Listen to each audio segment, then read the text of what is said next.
함께 기도드리겠습니다. 하나님, 주님의 인도하심으로 오늘도 새로운 공기, 새로운 빛을 만나게 하심을 감사드립니다. 주님의 사랑 안에서 오늘도 넉넉한 자비가 저희 안에 가득하게 하옵소서. 주님의 은혜 안에서 오늘의 삶을 은총의 시간으로 받아들이게 하옵소서. 주님의 능력 안에서 오늘 저희가 해야 할 역할을 지혜롭게 감당하는 날이 되게 하옵소서. 지존하신 주님의 이름으로 오늘도 예수 그리스도의 이름을 높이는 복된 삶이 되게 하옵소서. 저희의 영의 눈을 열어주셔서 주님께서 저희 가정과 일터에서 이루시는 일을 보게 하옵소서. 마음을 열어주셔서 주의 뜻에 순종하며 하루를 신실하게 살게 하옵소서. 흐린 눈이라면 맑아지게 하시고 어두운 마음이 있다면 밝아지게 해주셔서 오직 주님께서 저희를 사용하시기에 부족함이 없는 귀한 시간들 되게 하옵소서. 병상에서 주님의 은혜를 기다리는 사랑하는 성도들을 붙잡아 주옵소서. 오늘도 주님의 치유의 손길을 간절히 구할 때에 성령이 임재하여 주시어서 하나님께서 새로운 생명으로 채워주게 하시고 다시 주님의 주시는 치유와 회복으로 말미암아 하나님께 감사와 영광을 돌려드리는 한 날이 되게 하옵소서. 흔들리지 않게 하시고 진찰받고 약물 투여가 되고 또 재활훈련하고 또 여러 가지 치료의 과정들을 찾아 나갈 때에 하나하나 선하게 이끌어 주셔서 하나님께 영광되는 시간 되게 하시고 우리에게는 놀라운 기적의 역사를 체험하는 복이 있게 하여 주옵소서. 옆에서 병건하시는 우리 사랑하는 가족들 붙잡아 주시고 주께서 더 능력 주시고 은혜 주셔서 이 시간을 잘 이겨내게 하시고 함께 기도하면서 하나님을 바라보는 믿음의 시간이 될 수 있도록 인도하여 주옵소서.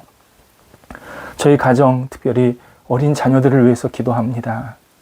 우리 어린 자녀들 은혜 가운데서 잘 자랄 수 있게 하신 것 감사드립니다. 더욱더 영적으로 주님과 함께 동행하게 하시고 육체적으로도 강건하게 하시고 지혜가 있게 하시고 만남의 복이 있게 하시고 평생을 살면서 주의 주시는 큰 은총이 깊어질 수 있도록 함께하여 주옵소서. 어린 친구들을 같이 만날 때 유치원이나 어린이집에서 함께 즐거운 기쁨의 교제가 있게 하시고 그 안에서 하나님의 사랑도 영적으로 느낄 수 있도록 인도하여 주옵소서. 하나님, 학업에 임하는 우리 자녀들이 있습니다. 오늘도 공부할 때에 하나님이 주신 능력으로 공부하게 하여 주옵소서. 집중력이 있게 하시고 최선을 다하게 하시되 원대한 꿈을 가지고 준비할 수 있는 시간 되게 하셔서 이 학업의 시간이 하나님의 손길을 경험할 수 있는 은혜의 시간, 감사의 시간으로 채워지도록 인도하여 주옵소서. 하나님, 우리 모든 자녀들이 앞날에 환한 빛이 비춰지게 해주셔서 좋은 짝도 만나게 하시고 가정의 분복도 누리게 하시고 하나님이 주시는 사랑을 나눌 수 있는 만남이 계속 지속되게 해주셔서 자녀들이 만남의 복 때문에 이 땅에서 하나님의 사랑과 은혜를 마음껏 펼쳐나가며 또 하나님의 뜻을 이뤄갈 수 있는 통로가 되도록 주님께서 선하게 채워 주옵소서. 일터 오늘도 붙잡아 주옵소서. 학생들을 지도하고 또 학생으로서 뿐만 아니라 가게에서 사업처에서 또 직장에서 여러 가지 역할들을 감당할 때에 하나하나 지혜롭게 잘 감당하게 하시고 오늘도 주님의 영광을 위해서 쓰임받는 한 날이 되도록 인도하여 주옵소서. 어려운 일이 있다면 잘 헤쳐나가게 하시고 믿음을 가지고 앞을 향해 나아갈 때에 주께서 미리 예비하신 놀라운 선물, 은혜 그리고 열매들을 우리가 마음껏 누릴 수 있도록 함께 하셔서 오늘도 일터가 하나님께 아름답게 드려지도록 함께하여 주시옵소서. 매매와 거래를 위해서 계속 기도하고 있사오니 하나님께서 그 과정 속에 섬세하게 인도해 주셔서 좋은 결실이 맺히게 하여 주옵소서. 성도들 가운데 새로운 계획과 추진하는 일들이 있습니다. 하나님께서 마음껏 주님의 영광을 위해서 쓰임받을 수 있는 기회를 허락하시기를 간절히 기도드립니다. 계획 세울 때 주님이 주시는 꿈을 가지고 세우게 하시고, 추진하실 때에 성령의 능력과 지혜로 추진하게 하시고, 결과도 하나님께서 선하게 채워주셔서 30배, 60배, 100배의 결실로 많은 사람들과 복을 나누는 복의 통로의 일이 될 수 있도록 함께 하옵소서. 장래를 위해서 계속 기도하는 우리 성도들이 있습니다. 어떤 길로 가야 할지, 어떻게 살아야 할지 계속 기도 중에 있사오니 주님 한 발자국 한 발자국 선하게 이끌어 주셔서 그 길에 복이 있게 하시고 하나님의 영광이 드러나도록 함께 하옵소서. 오늘도 우리 성도들 감사한 마음으로 하루를 살기를 간절히 기도합니다. 성도들의 영혼 속에 오늘도 성령께서 동행하여 주시어서 기쁨으로 주님을 고백하게 하시고, 한날을 마무리할 때에 평안한 쉼이 있는, 하나님이 주시는 사랑이 넘쳐나는 한날로 될 수 있도록 함께 하옵소서. 예수님의 이름으로 기도드립니다. 아멘.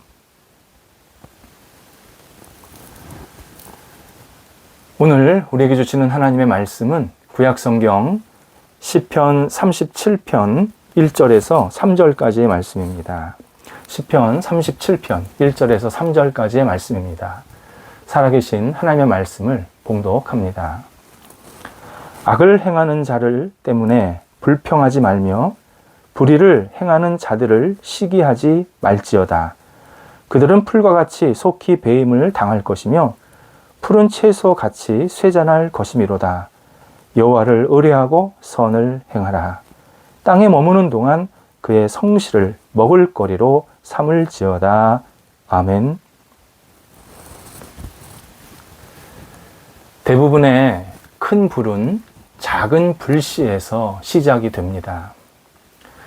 인생에서도 위험에 빠뜨리는 큰 불이 나는 경우가 있는데, 바로 시기라는 작은 불씨가 일어났을 때입니다. 구약 성경 언어로 시기를 콰나라고 표현합니다. 이 단어는 강한 붉은색으로 변한다 라는 의미입니다. 강한 붉은색, 용광로의 뜨거운 불꽃을 생각하면 됩니다. 사람들은 시기를 깡통 안에 담긴 작은 열기 정도로 생각하려고 하지만, 실제로 시기는 온 세상을 다 태우고도 남을 만큼 강력한 불꽃입니다. 시기가 발동되면 절대 부러움으로 끝나지 않습니다. 무엇보다도 시기가 일어나면 상대방도 괴롭게 만들지만 나 자신도 하얗게 불태워 죄만 남게 됩니다. 시기는 자신에게 있는 장점, 기회, 재능, 감사 모두 다 태워버려서 허공으로 날려버립니다. 요셉의 이야기가 대표적입니다. 요셉은 어릴 때부터 일관된 꿈을 꾸었습니다. 모든 가족이 막내격인 아주 밑에 어린 나이인 이 요셉에게 절하는 장면, 이것을 계속 꾸게 됩니다. 요셉은 이 꿈이 너무 생생하고 이상해서 꿀 때마다 가족들에게 말하게 됩니다. 그런데 10명의 형들은 매우 못마땅하게 여기면서 요셉을 미워했다라고 성경은 알려주십니다. 그리고 미워한 이유를 창세기 37장 11절에서 분명하게 말씀하십니다. 그의 형들이 요셉을 시기하여 라고 표현하고 있습니다. 형들의 시기는 생각으로만 멈추지를 않았습니다. 시기심이 발동된 후에 형들의 모든 관심은 어떻게 해야 요셉을 망가뜨릴까? 어떻게 해야 요셉의 꿈을 꺾어버릴까? 어떻게 해야 요셉을 쓰러뜨릴까에 모든 것이 집중되어 있었습니다. 하나님은 참 묘하십니다. 형들이 이런 잘못된 마음을 갖고 또 하나님께서 요셉을 보호하고 싶으신다면 이런 공격하는 기회를 주지 말으셨어야 하는데, 형들은 절묘한 기회를 얻게 됩니다. 물론 큰 차원에서 하나님의 원대한 계획 속에 있는 겁니다. 하지만 요셉을 해코지할 때는 분명히 형들의 시기심이 강력하게 발동이 된 겁니다. 사방을 보니까 아무도 없습니다. 요셉과 자신들만 있습니다. 한적한 곳입니다. 구덩이가 있습니다. 물도 없습니다. 이에 요셉을 구덩이로 밀어 넣어서 빠뜨립니다. 그리고는 떠나버렸습니다. 굶고 목말라 죽으라는 소리입니다. 그리고는 집에 가서 아버지에게는 요셉이 동물에게 급습을 당해서 죽었다, 이렇게 말을 하게 됩니다. 요셉의 요셉은 형들의 동생이기도 했지만 아버지 야곱의 아들이기도 했습니다. 더욱이 야곱이 그렇게 사랑하던 아내 라헬이 요셉의 동생 베냐민을 낳다가 죽게 됩니다. 요셉이 죽었다라는 소식을 듣고 아버지가 겪었을 고통, 아내도 떠나보내고 자식 하나 있는 것도 또 떠나보내고 이러면서 그 아버지로서, 그리고 사랑하는 아내를 먼저 떠나보낸 남편으로서의 그 고생, 그 고통은 우리가 짐작할 수 있습니다. 시기는 한 사람만 죽이는 것이 아닙니다. 주변 여러 사람들을 괴롭히고 힘들게 만듭니다. 또 시기의 심각함을 알려주는 사건이 있습니다. 예수님 시대의 바리새인들입니다. 마태복음 27장 18절에서 바리새인들이 예수님을 십자가 처형에 넘기게 되는데 그 이유를 뭐라고 얘기하냐면 시기하여 예수를 넘겼다, 이렇게 정확하게 표현하고 계십니다. 예수님의 죽음은 분명히 우리의 죄를 위한 속죄의 죽음, 대속의 죽음인 것은 분명한데 그 과정 속에, 예수님이 십자가의 그 죽음 과정 속에 인간의 시기심이 가득 들어가 있다는 사실을 알려주고 있습니다. 시기의 불꽃은 주변으로 확장하는 특징이 있습니다. 아가서 8장 6절에서 시기는 수월, 곧 지옥입니다. 지옥같이 잔인하며 불길같이 일어난다, 이렇게 강조하고 있습니다. 그래서 역사에서 보면 시기심이 발동이 되면 전쟁도 불사하는 일들이 굉장히 많았습니다. 부끄럽지만 목회자에게도 시기심이 발동될 때가 있습니다. 어느 교회 정말 대단해. 사람들이 밀려들어 앉을 자리가 없어. 사실 이런 이야기를 들으면 영적인 목회자라면 같이 크게 기뻐하면서 감사해야 합니다. 하지만 목회자가 인간적으로 생각하게 되면 이런 이야기에 기분 나빠하고 단점을 찾으려고 눈을 붉히는 경우가 종종 있습니다. 이렇게 시기하는 이유는 분명합니다. 교회가 자기 것인 줄 알기 때문입니다. 어떤 교회이든 하나님께서 뜻하신 바가 있어서 세우신 교회임을 분명히 인지하고 주신 비전과 역할에 충실하면 다른 교회와 비교할 필요도 없이 그냥 내게 주신 이 사명을 잘 감당한다, 그렇게 기쁜 마음으로 사역을 하면 되는데, 다른 교회들과 자꾸 비교하면서 크기를 재려는 그러한 우를 인간적으로 범하다 보니까 시기심이 일어나지 않을 수가 없는 것입니다. 시기가 일어나면 사람은 외로워집니다. 시기하는 사람 옆에는 아무도 앉지 않습니다. 시기의 불똥이 자기에게도 튈 것을 너무나도 잘 알기 때문입니다. 그래서 시기하는 사람 옆에는 사람들이 가까이 가지 않습니다. 또 시기하면 마음에 병이 듭니다. 마음에 병이 들어서 시기하는 경우도 있지만 시기심이 발동돼서 마음이 더 악화가 되는 경우가 더 많습니다. 잠언서 14장 30절에 의하면 시기는 뼈를 썩게 한다라고 말씀하십니다. 여기서 뼈를 썩게 한다가 바로 마음의 병을 얻게 한다라는 뜻입니다. 모든 일이 불만족이고 기분 나쁘고 우울해집니다. 따라서 시기의 불꽃을 반드시 꺼야 합니다. 본문에서 시기의 불꽃을 끄는 방법을 우리에게 알려주고 계십니다. 3절에서 오직 여호와를 의지하라. 분명히 말씀하십니다. 이것은 우리의 인생의 주인이 하나님이시기에 하나님께 모든 것을 맡기면서 누구와 비교하지 말고 나에게 주신 인생을 살라라는 의미입니다. 하나님께서는 그 사람에게도 인생을 줬지만 나에게도 인생을 주셨다. 그러니까 하나님께서 나에게 주신 기회를 하나님을 믿으면서 성실하게 살라. 이것이 시기의 불꽃을 끄는데 핵심적인 일이다라고 말씀하십니다. 많이 이루고 높아지는 것 때문에 조바심을 내고 이룬 사람을 시기하는 것은 자기 인생을 망가뜨리는 아주 어리석은 모습입니다.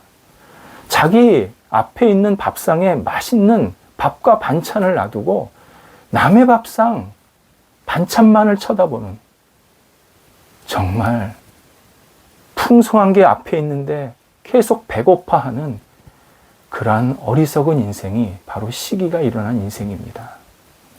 결국 시기는 불신 때문에 일어나는 겁니다. 하나님을 불신함이 시기를 낳습니다. 야곱의 아들들도 하나님이 자기들에게 큰 은혜를 주셨다라는 사실을 믿지 않았기 때문에 시기했고, 바리새인들도 하나님이 세상을 구원하시려 예수 그리스도를 보내신 것을 믿지 않았기에 예수님을 시기했습니다.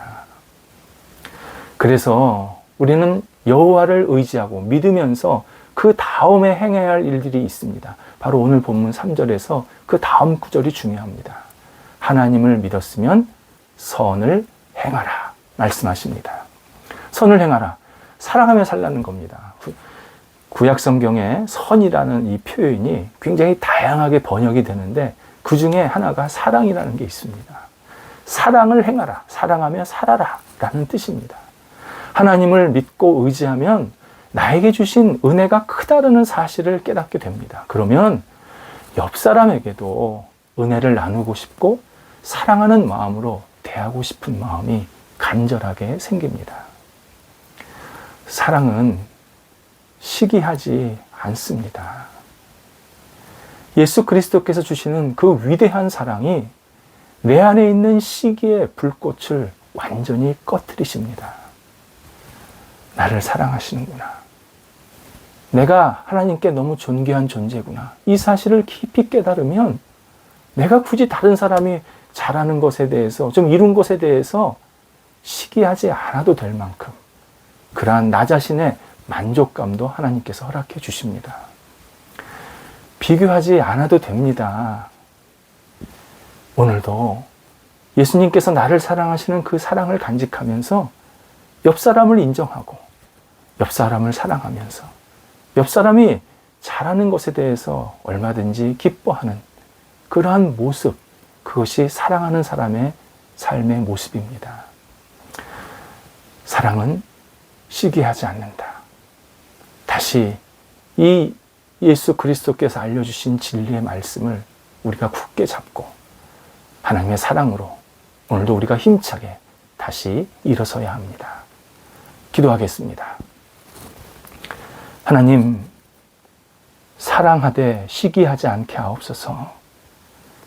저희 옆에 있는 모든 사람들이 이루어놨던 여러 가지 역할들, 업적들, 좋은 면들 함께 기뻐하며 감사하게 하시고 박수치게 하시고 하나님이 주시는 그 따뜻한 마음으로 넓게 포용할 수 있는 저희가 되도록 인도하여 주옵소서. 시기함으로 우리의 뼈를 썩게 만들지 않게 하여 주옵소서. 오늘도 저희를 사랑하시는 그 하나님의 사랑을 붙잡고 사랑으로 사람들을 대하는 복된 삶이 되도록 인도하여 주옵소서. 예수님의 이름으로 기도드립니다. 아멘.